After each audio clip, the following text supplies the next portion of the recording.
আজকে আবার এসেছি তোমাদের কাছে নতুন আইটেম নিয়ে। ভেটকি, চিংড়ি, মূলোর যুগলবন্ধী। ভেটকি মাছগুলো চিলি চিকেনের মতো আমি ছোটো ছোটো করে কেটে নুন হলুদ দিয়ে মেখে হালকা ফ্রাই করে নিলাম। এদিকে মূলো আলু ডুমো করে কেটে এবারে এটাকে ভালো করে সাদা তেলে ভেজে নেব। আমরা শুধু একবার খেয়ে দেব, নুন হলুদ দিয়ে ভেজে নিচ্ছি। এদিকে মেথি, শুকনো লঙ্কা, জিরে, তেজপাতা ফোড়ন দিলাম, আদা রসুন হলুদ লঙ্কার গুঁড়ো জিরের গুঁড়ো জল দিয়ে একটা মশলা তৈরি করে রাখলাম। এদিকে পেঁয়াজ কুচি দিলাম, পেঁয়াজ বাটা দিলাম,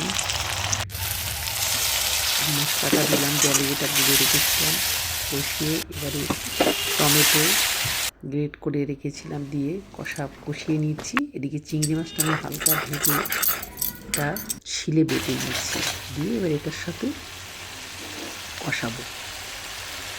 তোমরা শুধু একবার খেয়ে দেখবে, খাসির মাংস ছেড়ে এটা দিয়ে আমাদের মন চাইবে বারবার খাওয়ার জন্য। ভালো লাগলে লাইক কমেন্ট করতে কিন্তু ভুলো না।